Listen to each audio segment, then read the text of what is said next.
bienvenue dans une nouvelle vidéo, j'espère que tu vas très bien. Je te retrouve aujourd'hui pour une vidéo chit-chat bilan de mes 5 années d'études supérieures et de mon année sabbatique en cours. J'avais envie de te parler de tout ça, de mes 5 années d'études supérieures, de mon état d'esprit actuellement, de ma motivation, de mes plans de carrière aussi. Et du coup c'est ce qu'on va faire tout de suite. Juste avant, comme d'habitude, n'oublie pas de t'abonner et d'activer la cloche de notification pour ne rien rater. Bon alors déjà, là, à l'heure où je filme cette vidéo, on est en avril 2021 et je suis diplômée donc d'un Master 2 en commerce international. Je te mettrai la vidéo sur le Master dans le petit.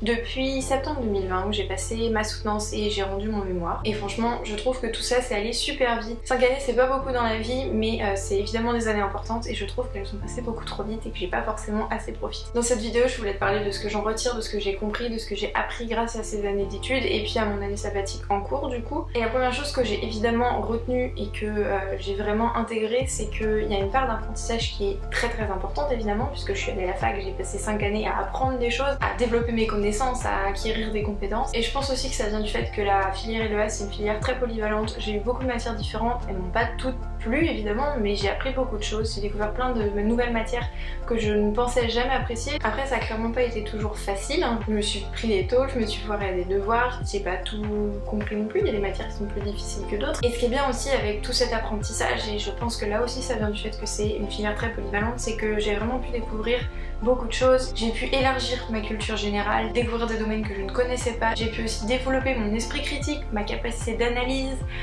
j'ai ouvert mon esprit à plein de nouvelles choses, à plein de nouvelles cultures, parce que évidemment en LEA on apprend des langues certes, mais on les apprend dans le contexte culturel, les différences culturelles, et ça par exemple c'est quelque chose de très intéressant. Mais dans la partie apprentissage, il y a autre chose que j'ai réalisé assez tard, peut-être juste en master, c'est que la partie recherche par soi-même, la partie tout ce qui est l'indépendance dans la connaissance, c'est-à-dire le fait d'aller chercher par soi-même, de faire ses propres recherches, d'aller chercher à argumenter plus et ne pas se contenter seulement du cours qui nous est donné, c'est aussi super important. Et c'est là où je voulais en venir, c'est que même quand tu es en études et que tu as toute cette connaissance qui t'est apportée via les professeurs, c'est aussi important en ton fort intérieur de chercher à améliorer toutes ces connaissances-là. Là aussi c'est une question de curiosité intellectuelle et si comme moi t'aimes bien tout savoir, enfin dans le sens où tu as besoin de plein de détails pour pouvoir vraiment comprendre l'entité de la chose qu'on t'apprend, et ben c'est super important d'aller faire tes propres recherches, de chercher des petits détails en plus ou une façon d'argumenter différente, ou de te baser sur des recherches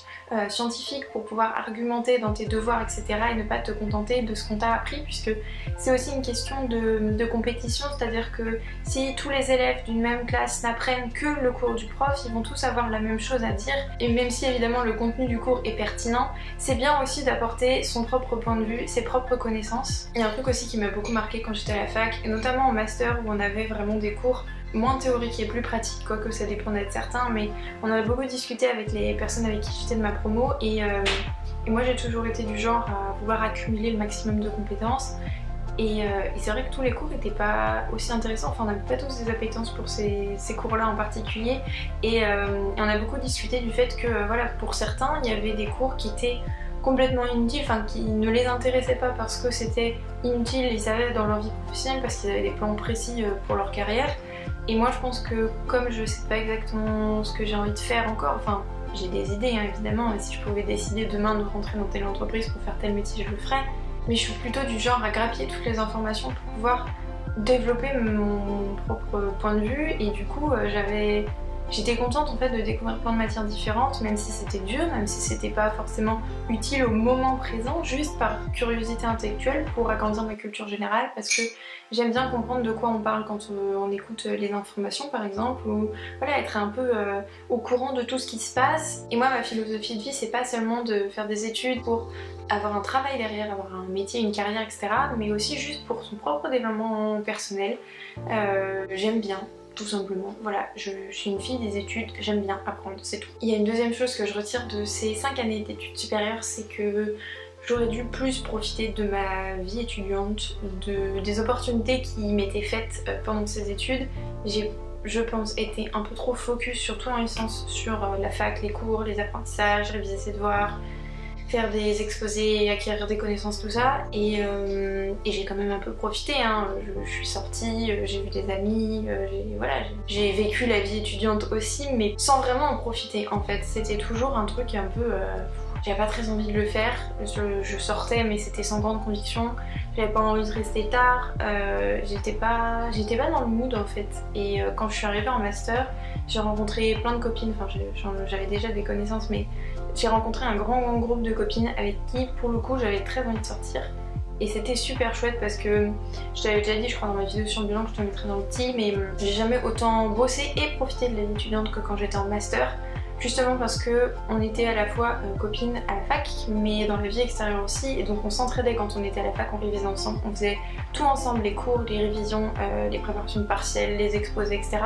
Mais on aimait bien sortir aussi, aller faire des trucs, aller boire, aller manger au resto, et ça franchement c'est un truc que je te conseille vivement de faire, c'est de profiter quand même de ta vie étudiante, c'est-à-dire, je dis pas qu'il faut sortir tous les soirs et faire les folies, etc. mais juste profiter, parce qu'une fois que tu vas avoir un emploi du temps fixe et que tu vas pas forcément être toujours avec tes amis parce qu'ils vont partir dans différentes régions du monde ou de France, c'est plus compliqué de les voir, c'est plus compliqué de profiter et se faire des amis après quand t'es dans le monde du travail, ça me paraît plus compliqué aussi, il y a moins de contacts qui se créent plus facilement. C'est aussi important parce que ça va te permettre de plus apprécier les études, c'est-à-dire si tu sais qu'il y a un moment tu vas pouvoir faire autre chose que penser à tes cours, sortir, même ne serait-ce qu'aller faire une balade avec quelqu'un, et ben je pense que les études fonctionnent mieux. Là clairement en master c'est ce qui s'est passé, hein.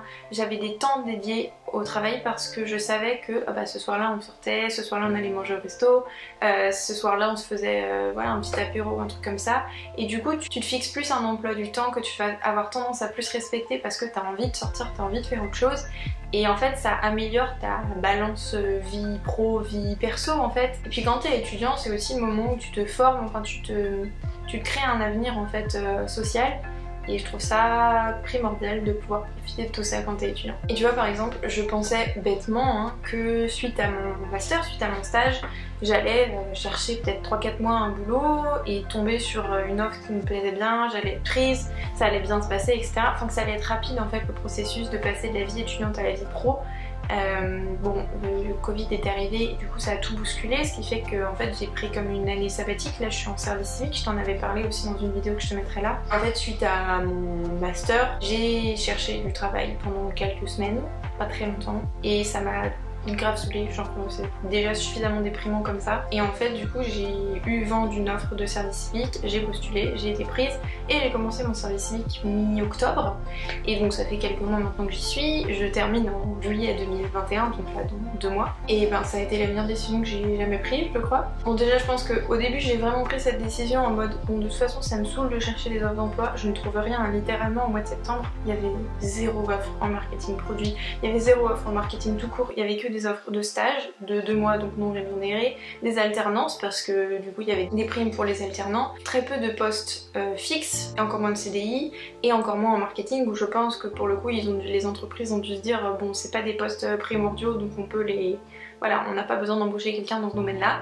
Donc c'était très compliqué, on a été beaucoup de notre promo à vraiment galérer, mais clairement ouais ça a été la meilleure décision parce que ça m'a évité tout ce tracas de chercher un emploi.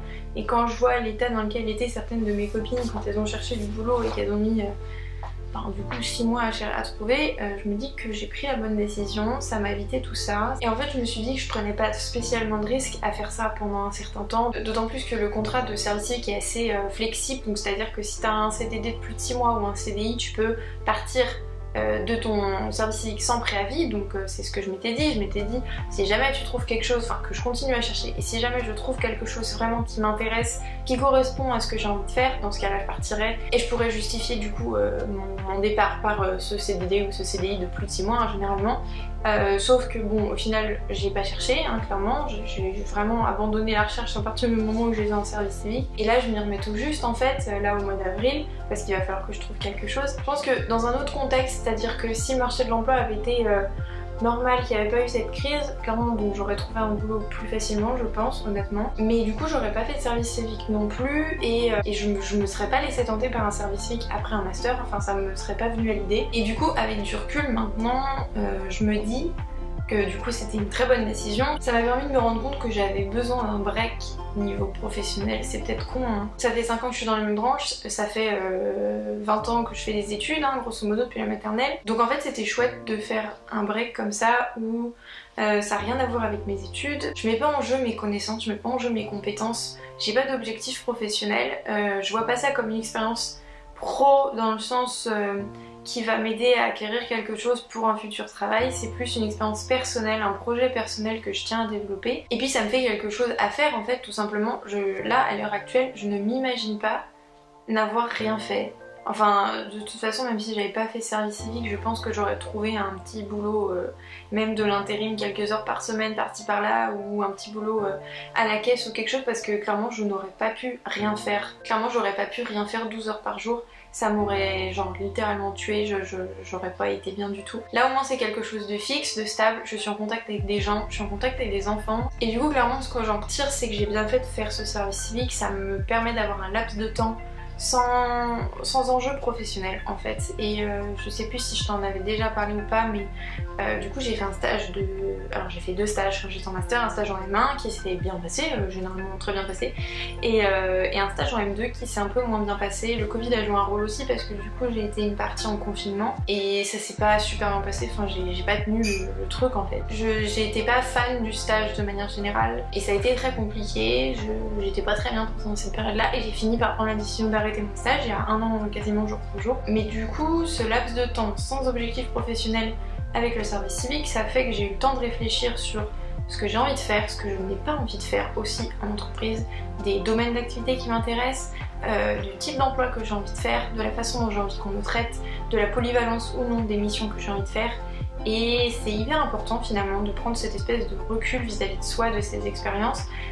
Évidemment si j'avais trouvé un emploi directement ou si mon stage s'était mieux passé, j'aurais pas eu ce déclic de me dire voilà, réfléchis à ce que tu as vraiment envie de faire. Parce qu'au final je me suis jamais vraiment posé la question pendant ces 5 années. Moi j'ai foncé tout droit, c'est à dire que j'ai pas eu de laps de temps où j'ai rien fait. J'ai pas eu de moment de doute spécialement sur ce que je voulais faire. Je me suis toujours dit bah tu fais ça, tu verras bien. Et comme je réussissais assez bien, je me suis pas non plus... j'ai pas eu de limite en fait si tu veux. Et j'ai pas eu de doute sur mes capacités à réussir dans le domaine où j'étais. Donc voilà, c'est tout pour ce petit bilan chit-chat des années d'études supérieures, de mes 5 années, de mon année sabbatique qui est évidemment en cours hein, mais qui va pas tarder à se terminer. J'espère que ça t'a plu, si jamais ça t'a plu n'hésite pas à lâcher un like sur cette vidéo. Et s'il y a un truc que je voudrais que tu retiennes, c'est vraiment de profiter de ta vie étudiante, de tes années d'études, de profiter à la fois donc de ta vie étudiante dans le sens les sorties, les amis, les rencontres que tu peux faire aussi quand tu es en études, mais aussi des connaissances qui te sont données parce que c'est vrai que je pense une fois que tu rentres dans le monde du travail, tu vas évidemment acquérir des choses mais ce sera pas de la même manière et c'est toujours intéressant en fait de se rendre compte de la chance qu'on a de pouvoir apprendre des choses. Donc voilà, j'espère que cette vidéo t'a plu. En attendant, je te laisse t'abonner sur le lien juste en dessous et je te laisse activer la cloche des notifications, comme ça tu ne rateras rien de mes nouvelles vidéos. Je te retrouve vendredi prochain à 18h15 pour une nouvelle vidéo. Salut!